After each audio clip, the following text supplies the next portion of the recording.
Le service économique et prospectif de Chambre d'agriculture France a produit une étude intitulée Regard d'avenir sur l'élevage en France. Après un premier volet sur la diminution des cheptels, ce deuxième épisode évoque la baisse des volumes disponibles et son impact à la fois sur les marchés intérieurs et extérieurs. Marine Raffray, chargée de mission à Chambre d'agriculture France. Je travaille au sein du service études économiques et prospectives et nous avons publié il y a quelques semaines une étude sur l'avenir de l'élevage en France. Dans ce deuxième épisode de notre podcast sur l'avenir de l'élevage, nous allons évoquer les dynamiques de production et de prix dans les différentes filières d'élevage en France. Alors on dégage en fait deux tendances lourdes dans les dynamiques productives en élevage. C'est d'une part le repli des effectifs. C'est ce qu'on a abordé dans le premier épisode de notre podcast. Et ce repli des effectifs, avec d'autres facteurs, engendre un repli des volumes produits. On peut imaginer que cela va avoir des conséquences sur la place de la France sur les marchés internationaux, mais également des conséquences sur notre marché intérieur, avec un risque de hausse de nos importations et de dynamique de hausse des prix qui est déjà en cours, avec des conséquences bien sûr pour les consommateurs. Qu'en est-il tout d'abord de la filière bovin-lait ? Alors si on commence notre tour d'horizon par la filière de lait de vache, on observe un recul de la collecte française. Cette collecte, c'est pas la première année qu'elle marque le pas, puisque depuis 2015, finalement, on s'inscrit dans une dynamique de baisse. Depuis la fin des quotas laitiers, après un pic en 2014, qui avait inscrit la collecte à 24,5 milliards de litres, eh bien, on observe de premiers décrochages à partir de 2016 et depuis, on ne fait que diminuer la collecte alors que, voilà, en 2022, on s'approche des 23,3 milliards de litres. Donc on a perdu plus de 1 milliard de litres de lait en France. Finalement, cette tendance à la baisse, c'est le résultat d'une décapitalisation, donc d'une baisse du cheptel de vaches laitières. Je ne vais pas y revenir, si vous le souhaitez, vous pouvez réécouter le premier épisode qui aborde ce sujet. Mais en plus de ça, on a eu aussi des difficultés climatiques, plusieurs années de sécheresse qui ont occasionné des diminutions des fourrages disponibles, donc des difficultés pour les éleveurs à nourrir leurs animaux, donc potentiellement une baisse du rendement par vache. Et puis également une dynamique de hausse des coûts de production ces dernières années, qui font qu'on a pu observer des stratégies d'éleveurs qui ont, là encore, plutôt diminué le rendement par vache pour économiser sur les coûts de production. Finalement, cette collecte, elle recule encore au cours de l'année 2023. Cette dynamique de baisse, elle ne s'inverse pas sur les premiers mois de cette année. Elle s'aggrave même. Elle se poursuit au cours de l'été et en ce début d'automne, d'après les dernières données dont nous disposons. Finalement, on peut se demander si la France est un peu isolée ou si le reste du monde évolue de la même manière. En Europe, il est vrai que la collecte de lait stagne plutôt. Par contre, dans le reste du monde, la collecte de lait progresse. Et c'est ça qui peut nous inquiéter, c'est qu'on risque finalement de décrocher, la France pourrait décrocher par rapport aux autres producteurs et exportateurs de lait. Par exemple, les États-Unis voient leur volume de lait progresser de 4% entre les années 2019 et 2022, l'Inde de plus 5%, la Chine de plus 22%, alors que donc la France est en baisse constante. La filière bovin-viande suit-elle en partie la même tendance ?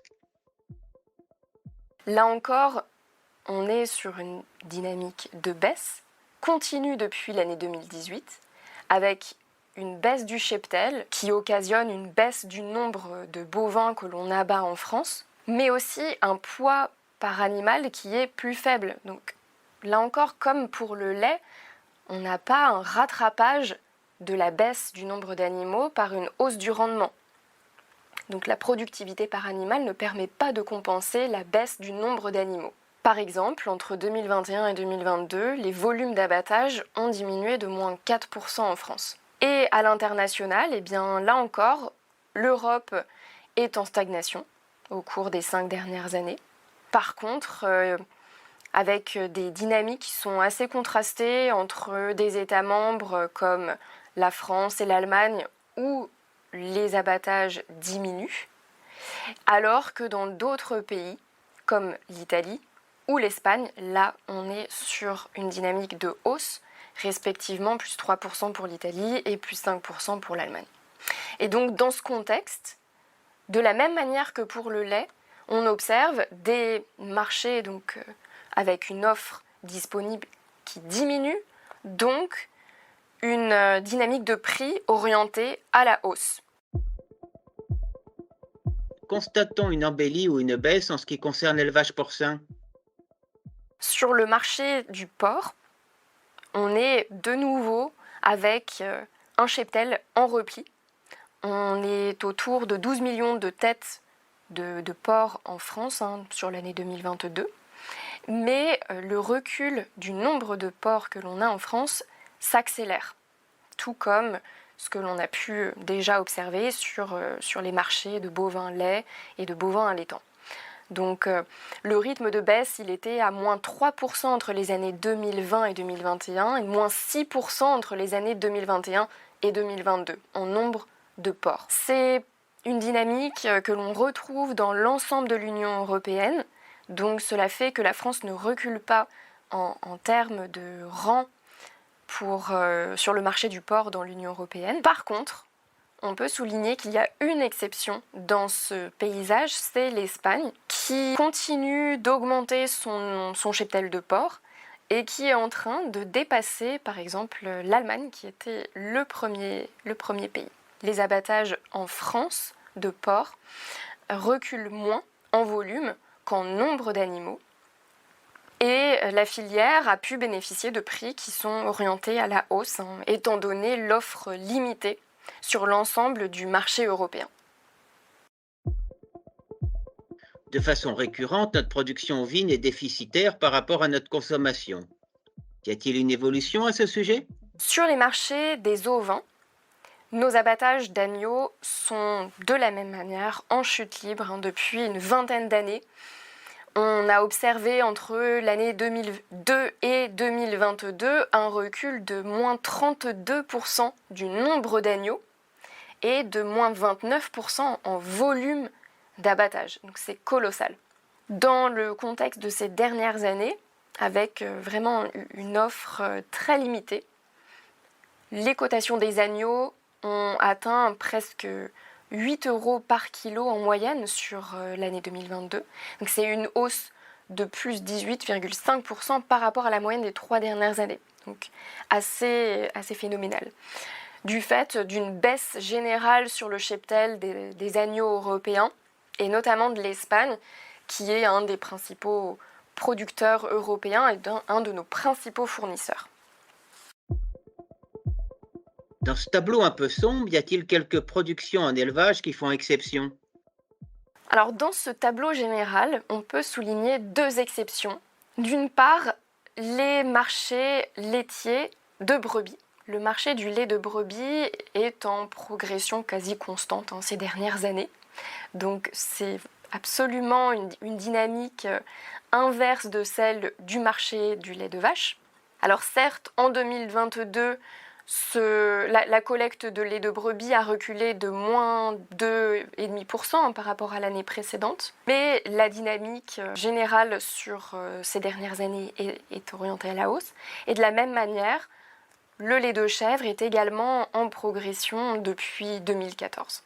Et la deuxième exception, c'est le marché du poulet de chair et le marché des œufs. Alors certes, ces 2 marchés ont été touchés par la grippe aviaire en 2021 et 2022, ce qui a pu affecter les niveaux de production. Mais sur les poulets de chair, les abattages sont repartis à la hausse depuis l'année 2006 à peu près. Et la production d'œufs est elle aussi, de façon générale, à l'exception évidemment de l'année 2022, du fait de la grippe aviaire, en général, elle est orientée à la hausse. C'est lié à une demande française très dynamique. La consommation d'œufs et la consommation de viande de poulet augmentent nettement en France. Quelle conclusion peut-on tirer de ce panorama?